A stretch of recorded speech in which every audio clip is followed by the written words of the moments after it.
A paz do Senhor a todos. Amém.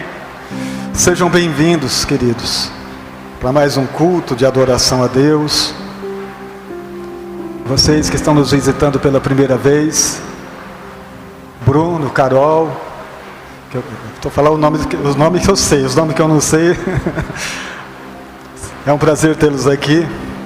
Os irmãos que nos visitam pela primeira vez, estão ali atrás.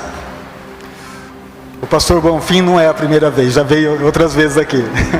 Está conosco também o vereador Anderson Branco. E o pastor Bonfim, levanta também, pastor Bonfim, o pessoal conheceu o senhor. O vereador Anderson Branco, eu acredito que muitos conhecem.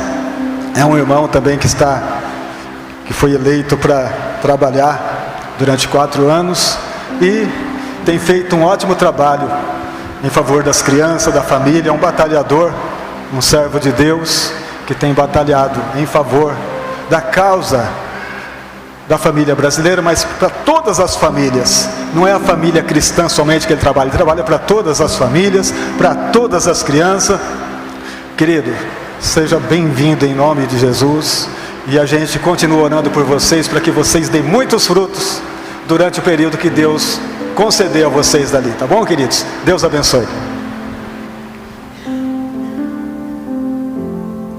Irmãos, eu quero meditar na palavra de Deus com vocês.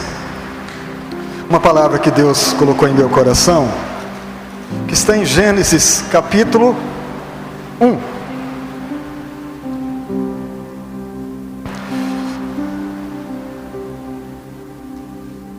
Gênesis capítulo 1, do versículo 24 ao versículo 31.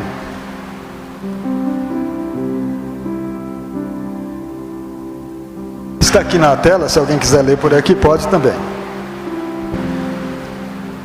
Diz assim: E disse Deus: produz a terra alma vivente, conforme a sua espécie, gado, répteis e feras da terra, conforme a sua espécie. Assim foi.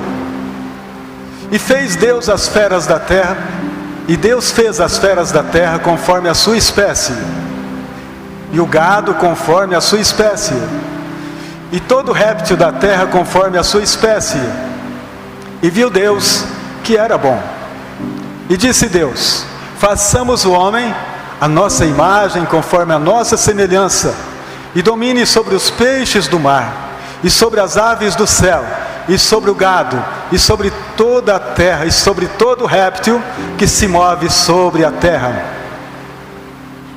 E criou Deus o homem, a sua imagem, a imagem de Deus o criou, homem e mulher os criou. E Deus os abençoou, e Deus lhes disse: frutificai, multiplicai-vos, e enchei a terra, e sujeitai-a, e dominai-a sobre os peixes do mar, sobre as aves do céu, e sobre todo animal que se move sobre a terra. E disse Deus: eis que vos tenho dado toda a erva que dê semente, que está sobre a face de toda a terra, e toda árvore em que há fruto, que dê semente, ser-vos-á para mantimento, e todo animal da terra, e toda ave dos céus, e a todo réptil da terra, em que há alma vivente, toda erva verde será para mantimento. E assim foi. E viu Deus tudo quanto tinha feito, e eis que era muito bom. E foi tarde e manhã, e o dia sexto. Muito bom, vocês acham? Amém? Muito bom. Tudo que Deus fez, muito bom. E Ele mesmo achou isso. Amém? Vamos orar só um minutinho? Que nem na sua cabeça. Senhor Deus, maravilhoso Pai, obrigado por esta palavra, por este ensino que eu sei que o Senhor nos ensina em cada momento que a gente abre a Bíblia, em cada momento que nós nos assentamos para aprender. O Senhor está pronto para nos ensinar. Por isso, Pai, obrigado por este momento tão maravilhoso, em que a família se reúne na mesa do Pai, para buscar entendimento, para buscar sabedoria e para receber do alto o poder que transforma, que muda os nossos corações de dentro para fora, fazendo de nós pessoas melhores para te servir, Senhor. Enquanto o plano, o projeto não terminar, nós estaremos aqui te servindo com alegria, fazendo com que a tua glória seja manifestada na vida de todos os homens, em nome de Jesus. Amém? Irmãos, eu quero falar sobre esta palavra, um tema: uma família no coração do Pai. Uma família no coração de Deus. De tudo que Deus criou, amados, a espécie humana é a única capaz de destruir, exterminar todas as outras espécies. Nós somos capazes, temos condições para destruir reino animal, reino vegetal, mineral. Nada suporta a ganância gerada por um coração vazio, sem Deus. Aquele que foi criado para guardar e proteger, tornou-se perigoso, porque o pecado deturpou a mente que havia de início sido colocada pelo próprio Deus no coração do homem. A mente foi deturpada pelo pecado, e a partir de então, o egoísmo, a ganância cegou o coração do homem, a ponto dele pensar somente em si mesmo, como diz o texto de 2 Timóteo, capítulo 3, do 1 ao 15. Mas nós não precisamos ler, não precisa colocar. Paulo, escrevendo esta carta, ele traz uma informação bastante precisa, que o homem se tornaria amante de si mesmo, ganancioso, presunçoso, maldoso. Isso sempre, desde quando o homem saiu da presença de Deus, isto está acontecendo. No jardim, a ideia original de Deus seria uma única família, encheria toda a terra. Seria essa ou não seria? Uma família, a família de Adão, encheria toda a terra de pessoas amorosas, de pessoas que tendo um coração semelhante ao do Pai, porque este era o sonho do Pai, o sonho de Deus: multiplicai-vos e enchei a terra de pessoas piedosas, de pessoas semelhantes ao seu Criador.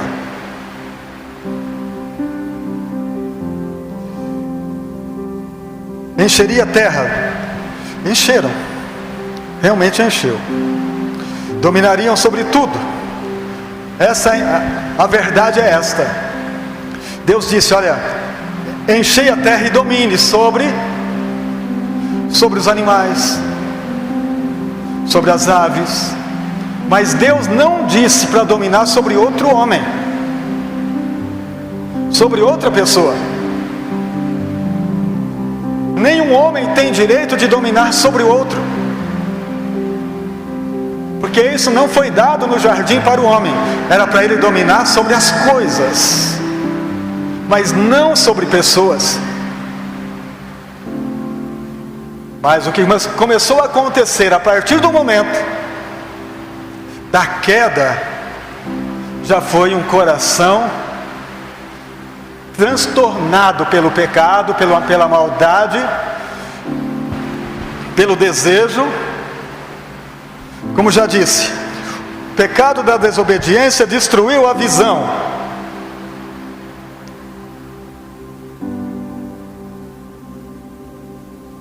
O pecado da desobediência destruiu a visão original, aquela que Deus havia colocado para que o homem fosse o dominador da terra, no sentido de proteger, de guardar. Não foi isso que Deus disse para o Adão, ainda no jardim? Você zela pelo jardim, você cuida do jardim, você vive dele. Enche a terra com este cuidado, com este entendimento. O pecado transtornou esta visão. A mente do velho Adão é esta: quem chegar primeiro bebe água limpa, e depois que bebeu, entulha o poço. É um pensamento tão egoísta. A mente natural do ser humano, ao pensar somente nele, não se importar com mais ninguém. Essa tem sido a visão, a tendência dos seres humanos na terra. Quando Deus, no seu coração, quer, ainda deseja, ainda espera e trabalha para isso, para que uma família seja gerada, uma família que ama Deus. A mente do velho Adão é desta forma. Deus destrói a geração do velho Adão com o dilúvio e começa uma outra geração com uma única família, a família de Noé.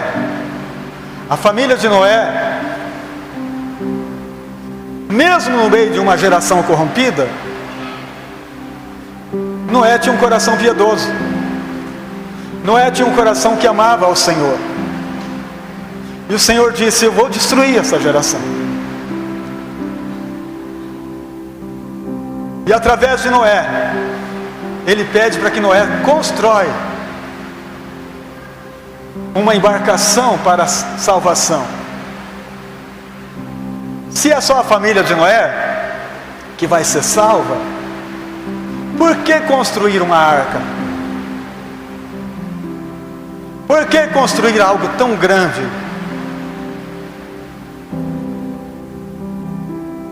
Noé poderia até perguntar para Deus: Senhor, um barquinho para 8 pessoas dá? Não precisa ser tão grande. Mas a misericórdia de Deus, amados, diz a palavra que não tem fim. 120 anos para construir a arca.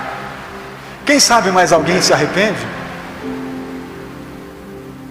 Se alguém se arrepender, tem lugar, amém? Se alguém quiser Deus, tem lugar. Quem quiser de graça, beba da água da vida. A misericórdia de Deus não tem fim, irmãos. Ele manda, ele traz o modelo da arca. Quando Noé pega aquele modelo e fala: meu Deus, 120 anos de construção, 120 anos para construir, 3 andares, cabe muita gente, uma geração inteira pode entrar, tem lugar. Não, mas não quer não, mas não desejam. Só vai as 8 pessoas mesmo. Somente as 8 pessoas têm lugar na arca. Os animais, amados, mas o coração do homem continua o mesmo. Atravessou de um lado para o outro. Noé pisa em terra seca, planta uma vinha embebeda, já traz problema para a família. A família de Noé, 8 pessoas já dando problema, 8 pessoas na face da terra já brigando, destruindo. amaldiçoando. Coração do homem é o problema. Se não mudar o coração, não muda. Deus continua insistindo. Ele escolhe uma outra família. Gênesis 12, do versículo 1 ao versículo 3.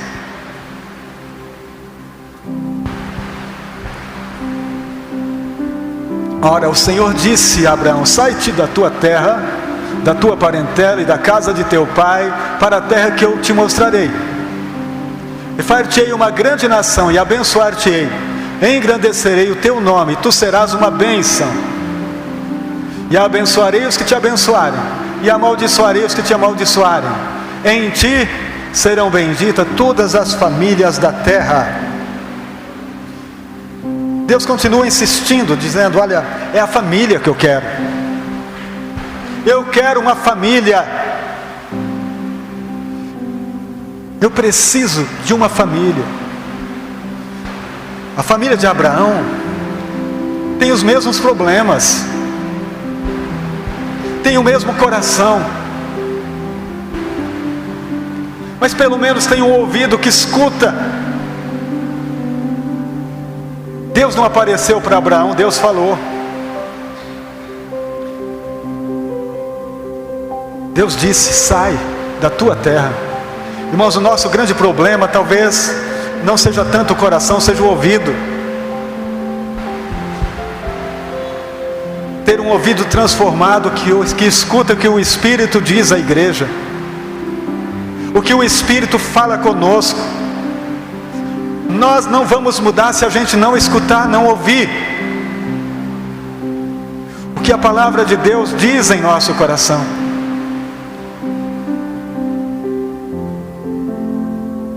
E a promessa de Deus vai se cumprir no ventre da família de Abraão. Do ventre da família de Abraão nasce Jesus, nasce o Cristo, com uma incumbência profunda, maravilhosa, santa. Ele traz em seus ombros o principado, sem nenhuma dúvida, como Isaías capítulo 9 profetiza: seu nome será maravilhoso, príncipe da paz, Deus forte. Em seus ombros está o governo. Ele governa, amados. Ele veio para governar. Ele é rei, ele é senhor. Mas ele nasce como um servo, para cumprir um propósito de gerar uma nova família para o Pai. Vocês entendem isso, amados? Uma família que tem a mente, o coração de um Deus piedoso, amoroso, de um Deus forte. Jesus nos gerou na cruz, no Calvário. Quando ele disse está consumado, ele estava dizendo ao Pai: terminei a obra, pode começar. E é isto, meus queridos, que nós vamos começar a pregar agora, sobre esta palavra, sobre este entendimento. Uma família no coração de Deus, uma família que ama Deus, uma família sem egoísmo, uma família sem problemas espirituais, infernais, que impedem a gente de amar ao Senhor. Uma família que se quebranta ao ouvir a sua voz.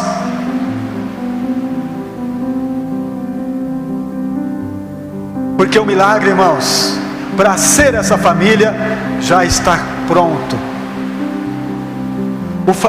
O milagre que precisava para transformar as nossas vidas, já aconteceu.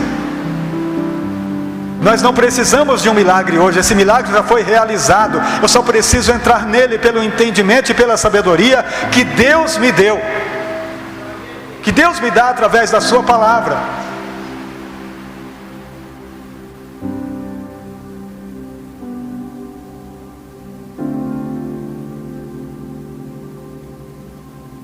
Deus vem intervir para que a espécie humana não fosse destruída. Jesus entra no mundo com esta missão. Ele habitou entre nós como homem. Ele vem trazendo a boa nova de salvação, uma nova arca, uma esperança para a humanidade caída pelo pecado. Recebem a chance de se arrependerem e de viverem como família ao lado de um pai que ama, que cuida, e deixa claro que a família de Deus é gerada pelo Espírito. Nesta nova família, irmãos, não tem nada a ver com Adão.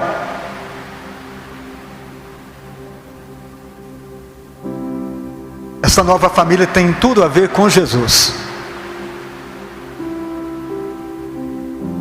Adão não participa da nova família. Aliás, o que João escreve no Evangelho, disse: a carne para nada presta. A nova família é gerada pelo Espírito. Vamos ler essa palavra? Evangelho de João, capítulo 3, do versículo 5 ao versículo 6.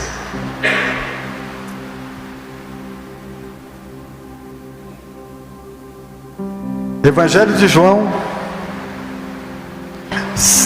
capítulo 3, do versículo 5 ao versículo 6.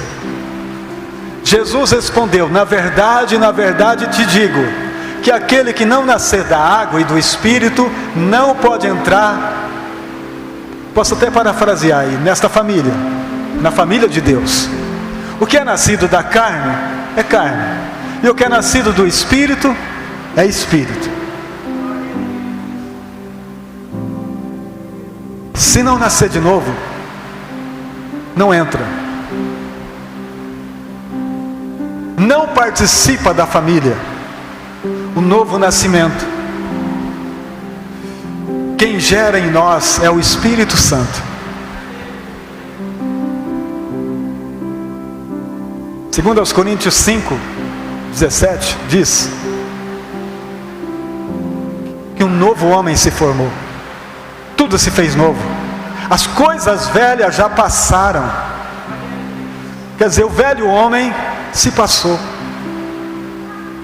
Nós temos que viver pela graça de Deus o que o novo homem vive, o que o novo homem gerado pelo Espírito de Deus realiza em nossas vidas. Passamos da morte para a vida. Então esse é o entendimento que muitos não entendem, que muitos não conseguem compreender. Irmãos, o que tem de gente na igreja, quando eu falo igreja, eu não estou falando dessas quatro paredes,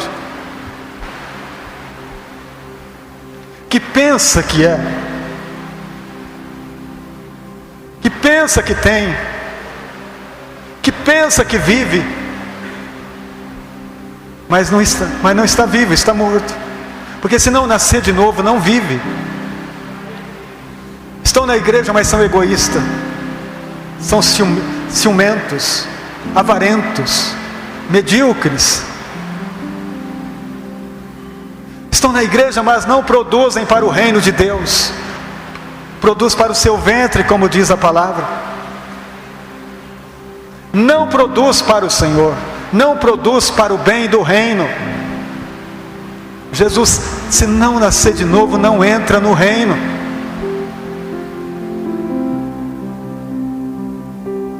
Irmãos, essa palavra eu não estou inventando, é a palavra, está escrita aqui. Está escrito aqui, vocês podem ter certeza que está escrito. Então é em espírito e em verdade que nós servimos a Deus. Então a família que Deus sonhou com ela ainda no jardim, e poderia ter continuado, seria a família espiritual. A família que geraria filhos espirituais. A família que não tinha problema em repartir.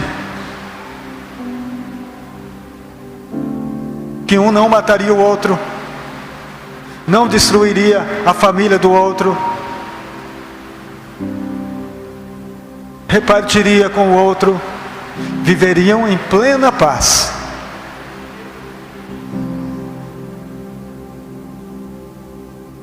Nós vivemos em espírito, adoramos a Deus em espírito, e venceremos com Ele em espírito. E somente em espírito a gente compreende o propósito de Deus para cada um de nós aqui na terra. Cada um, Deus vai usar de uma forma. Deus usa a família que foi gerada. A família de Deus, Deus coloca no mundo para ser luz do mundo, para ser sal da terra. É no teu trabalho, é na sua casa, é na rua, onde você estiver. Se você faz parte da família, você está representando um reino eterno, um reino que não tem fim. Neste reino tem um rei que está sentado no trono de glória, e lá ele intercede por nós, para que a gente seja o que de nós está escrito, dentro do propósito que Ele tem conosco, antes da fundação do mundo.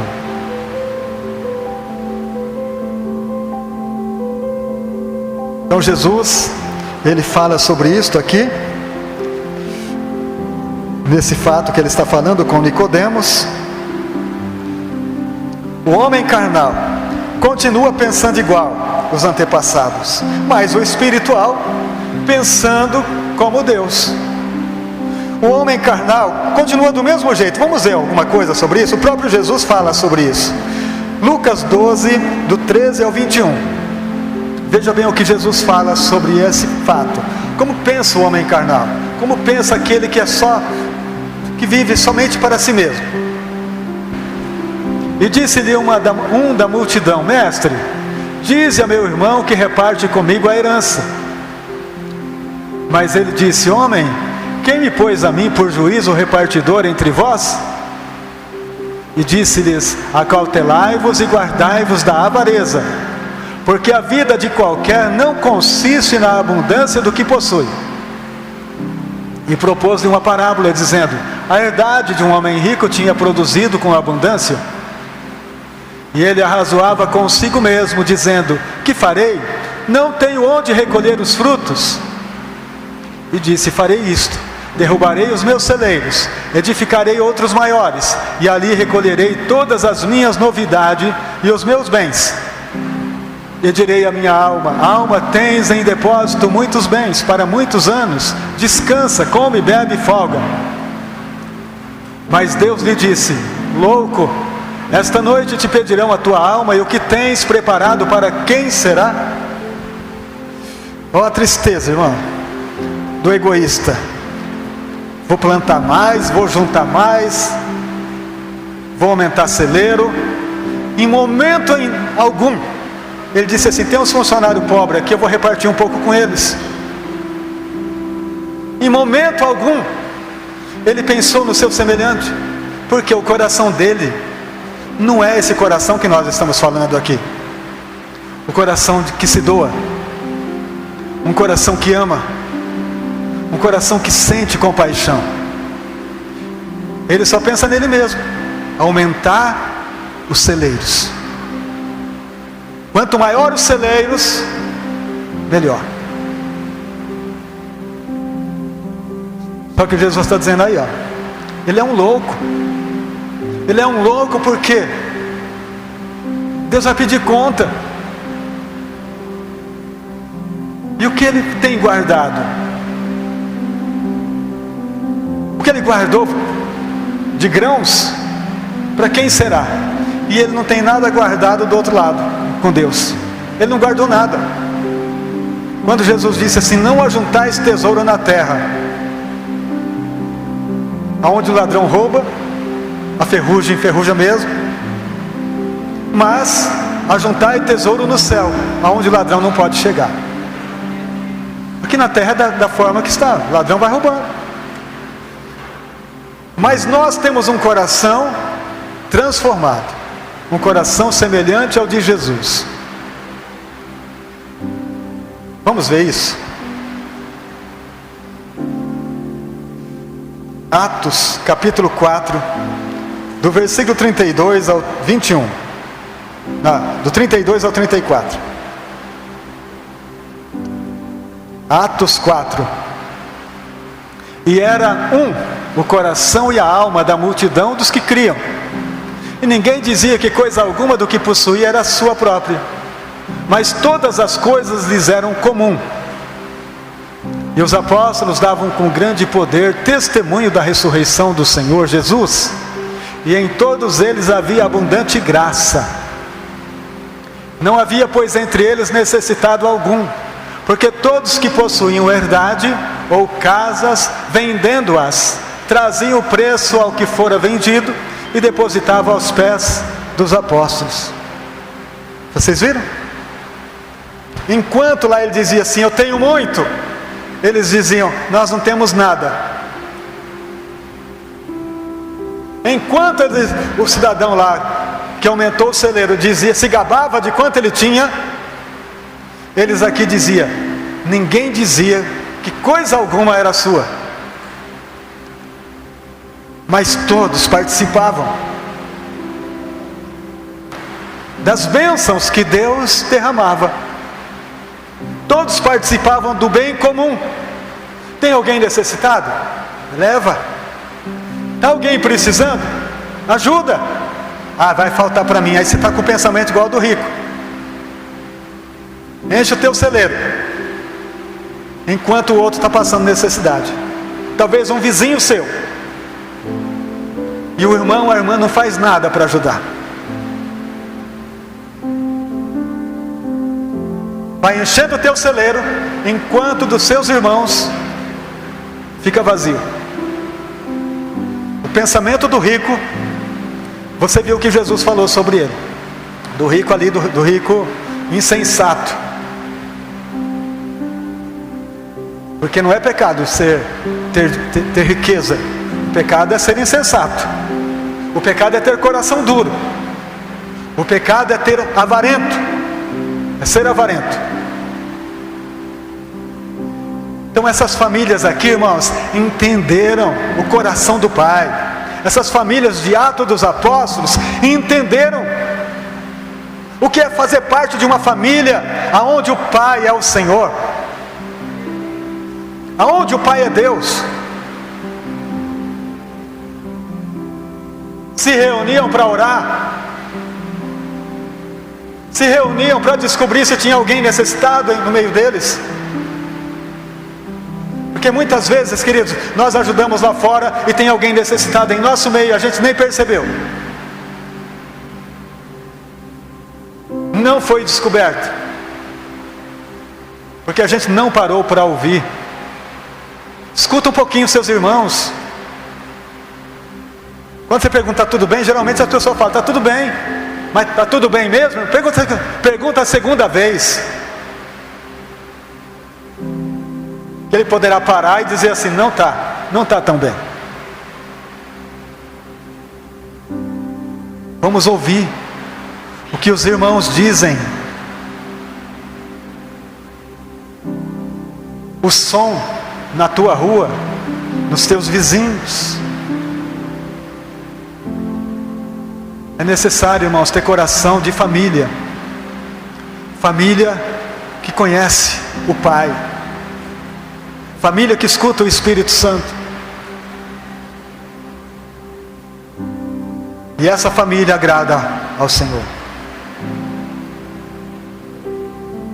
É engraçado que no meio dessa família que tudo era comum, Eu não sei quantos dias depois, apareceu uma família lá, ou melhor dizendo, um casal. Um casal apareceu lá e quis enganar a família,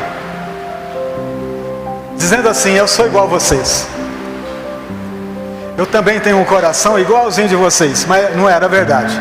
Ele ainda não tinha nascido de novo, ele ainda não era transformado. O nome dele era Ananias e o dela era Safira. Eles apareceram lá, dizendo: eu tenho uma propriedade, eu vou vender e vou trazer o dinheiro e repartir entre vocês, vou repartir entre os irmãos. Aí ele foi lá e vendeu a propriedade mesmo. Só que ele vendeu por 200 e trouxe 100.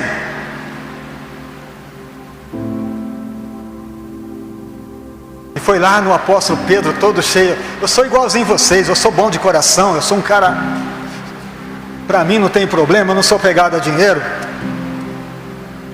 Eu quero repartir aqui com vocês o dinheiro da minha propriedade que eu vendi. Irmãos, ninguém engana o Espírito Santo. Deus sabe se a gente tem ou não tem. Deus sabe se a gente é ou não é.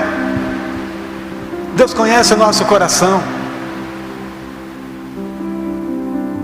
E Pedro disse assim: por quanto você vendeu a propriedade, filho? Por 100. Ele falou: não mente para o Espírito Santo. Ele falou: se você quiser, guarda os 200 para você, não precisa dar. Ninguém está pedindo para você fazer isso. Mas se você fizer, faça de verdade.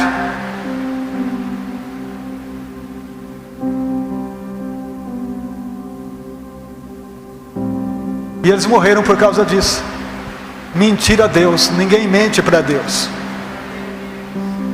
Nós temos que ser verdadeiros, irmãos, um com o outro, diz a palavra. Nós temos que praticar o verdadeiro cristianismo, que não é vir à igreja uma vez por semana, que não é participar da ceia, mas é ser semelhante a Cristo, é ser semelhante a Jesus, que sendo dono de tudo, não teve problema em repartir conosco, não teve problema em repartir a herança com a família toda, não teve problema em ser humilde, em se entregar. O Rei da Glória, o Senhor dos céus e da terra, se fez um de nós, habitou entre nós. Ele disse: o Filho do Homem não tem onde reclinar a cabeça. E era o dono de tudo. Era o Senhor, é o Senhor de tudo. E agiu desta forma. E muitos de nós, amados, carregamos um orgulho infernal em nossos corações, onde Deus não consegue nem se achegar.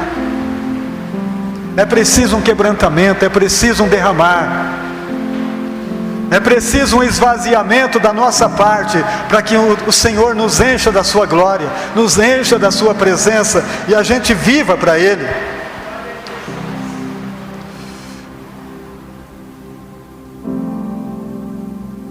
Primeira João 3, do 16 ao 18. Primeiro Evangelho de João 3, 16 ao versículo 18. Conhecemos o amor nisto, que Ele deu a sua vida por nós, e nós devemos dar a vida pelos irmãos. Quem pois tiver bens no mundo, e vendo seu irmão necessitado lhe cerrar as suas entranhas, como estará nele o amor de Deus? Meus filhinhos, não amemos de palavra nem de língua, mas por obra e em verdade. É o ensino da palavra, irmãos.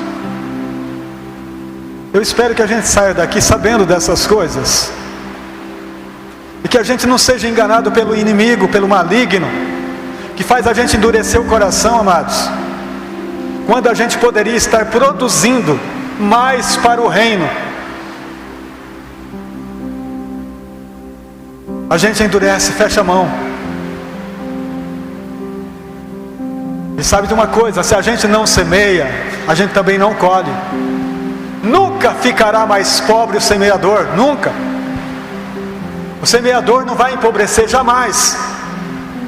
Se você aprender o mistério da semente, aprender o mistério da semente, que uma semente gera centenas e milhares de sementes, então o semeador jamais ficará miserável. Jamais alguém que semeia vai mendigar, como disse Davi no Salmo 37. Fui moço e agora sou velho, mas eu nunca vi um justo mendigar o pão, nem a sua descendência. Ninguém. Irmãos, nosso problema é que o nosso coração ainda continua sendo do Adão. Porque se o nosso coração for o coração de Jesus, nós não teremos problema em semear. Nós semearemos tudo o que tivermos.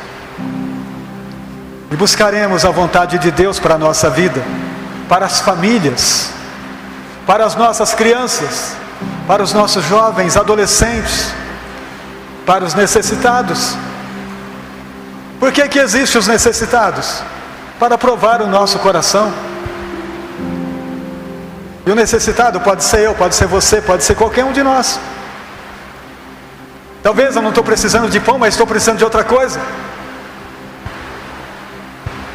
Cada um de nós somos necessitados e carentes e precisamos um do outro, diz a palavra. Nós somos o corpo de Cristo e dependemos um do outro. O que você tem eu não tenho.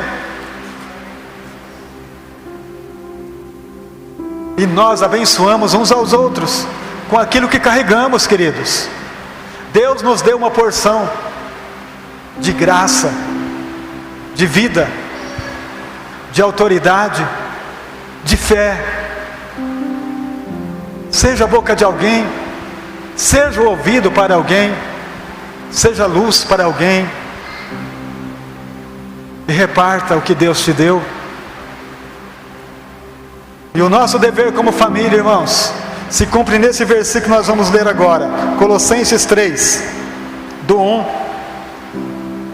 ao 6.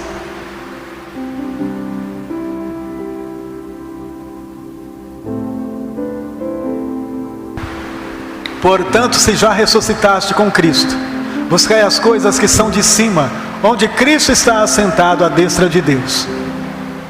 Pensai nas coisas que são de cima, e não nas que são da terra, porque já estáis mortos, e a vossa vida está escondida com Cristo em Deus.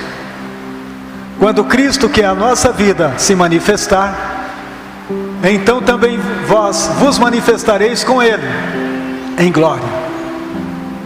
Mortificai, pois, os vossos membros que estão sobre a terra, a prostituição, a impureza, a afeição desordenada, a vil concupiscência, a avareza, que é a idolatria, pelas quais coisas vem a ira de Deus sobre os filhos da desobediência.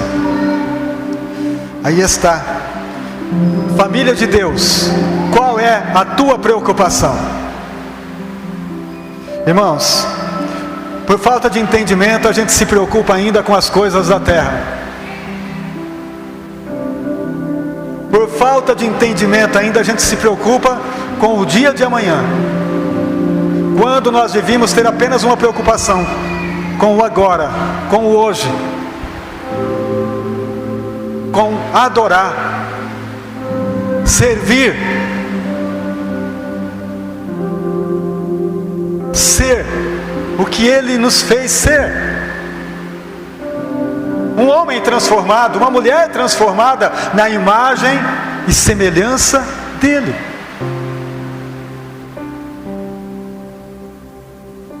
Como Paulo disse, não vivo mais eu, mas Cristo vive em mim. Este é um entendimento que transforma, irmãos. Ou será que a palavra de Deus está errada? Esse texto aí diz que nem para pensar é. nas coisas da terra, nem para pensar. Meu Deus!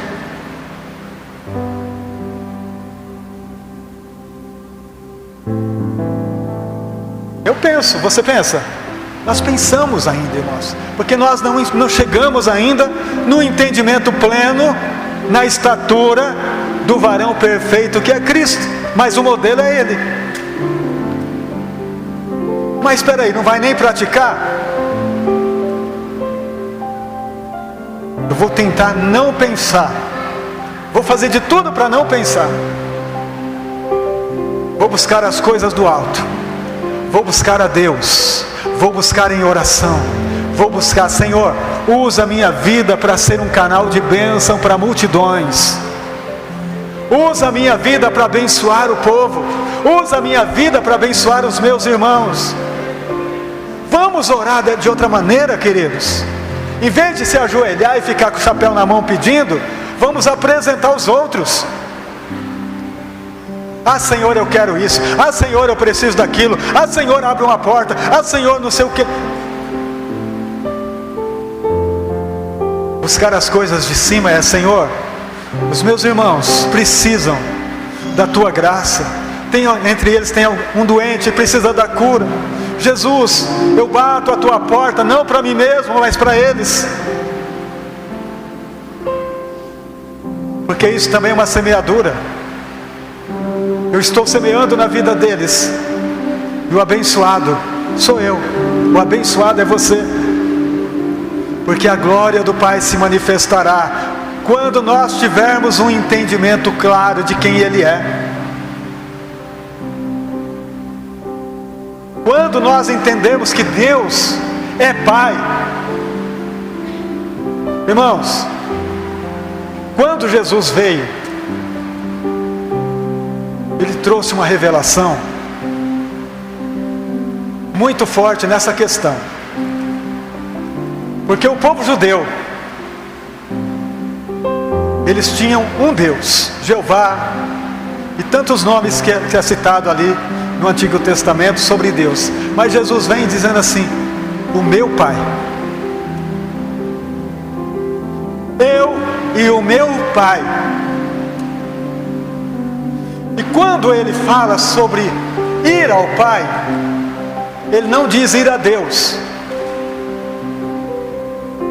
Diz: eu sou o caminho, a verdade e a vida, e ninguém vem ao Pai senão por mim. Ele não diz Deus. Ninguém vem a Deus, ninguém vem ao Pai. Porque o mundo, irmãos, tem Deus para tudo quanto é coisa, mas Pai, Deus e Senhor, só tem um, que é aquele que nos gerou nele através de Cristo, que é aquele que deu a sua vida por nós na cruz. Ninguém vem ao Pai, vem ao Pai. Então, amados, nós temos um Pai com uma mesa preparada. Por que então eu me preocupo com as coisas da terra? Porque eu não conheço Ele direito. Porque a partir do momento que eu conhecer esse Pai, eu sei que Ele é tudo. Eu sei que Ele é poderoso para fazer muito mais do que eu peço. Eu sei que Ele entende e sabe o que eu necessito. E Ele cumprirá o seu projeto, o seu plano na minha vida. Eu sei que Ele é Deus. Aliás, o único Deus, o único Senhor, e não há outro semelhante a Ele. Eu sei quem Ele é, mas eu sei que Ele é um Pai que deseja intimidade conosco. Deus pode ser tratado de longe, mas um Pai não. Vocês entendem isso? Deus, eu posso ficar um ano sem falar com Ele, mas um Pai eu tenho que falar com Ele todo dia. Pai, eu tenho que falar com Ele toda hora, porque o Pai quer intimidade comigo. Deus pode ser lá de vez em quando, mas o Pai, Jesus falou: olha, fecha a tua porta, entra no teu quarto. E o Pai, que vem oculto, sabe o que você precisa e vai te ouvir e vai te atender. O Pai te vê, o Pai sabe o que você precisa, o Pai quer intimidade com você, o Pai quer te abraçar, quer te beijar, quer te dar, sabe, quer estar com você, quer saber da tua vida, quer saber o que você vai fazer hoje, quer saber o que você vai fazer amanhã. Conta para Ele. Você não tem um Deus, você tem um Pai. É diferente, irmãos. Agora eu tenho um Deus. Quando é que você falou com Ele a última vez? Qual foi a última vez que você falou com Deus? Mas e com o Pai? Nós temos problema, irmãos, com o Pai, nosso Deus, porque muitas vezes nós tivemos muitos problemas com nossos pais carnais, e a gente não consegue ver Ele como um pai, como um amigo, como alguém que pega a gente pela mão e nos ensina. Esse é o problema. Mas Ele quer fazer isso com a gente. Ele quer pegar pela nossa mão e nos conduzir como um filho amado, como uma filha amada. Sentar com a gente na mesa, servir o pão, comer com Ele. Sabe, queridos, esta é a palavra de Deus para nós nesta noite. Uma família no coração do Pai. Essa família é a sua família. Se a tua família está no coração do Pai, não se preocupe. Ele cuida de você. Ele cuida da sua causa. Ele é Pai. Ele é o Pai de Jesus. E nós fomos adotados na família através de Cristo. Nós somos recebidos como filhos. Toda a herança, tudo que é necessário. Eu também sou participante. Você também é participante. Todos nós participamos da herança de Cristo em Deus. Amém? Que o Espírito do Pai traga vida, entendimento. Porque em breve nós vamos estar com Ele nas bodas do Cordeiro. Em breve Ele virá. Todos os sinais, tudo que é preciso ver, a gente está vendo. E isso em breve acontecerá. Vamos colocar de pé.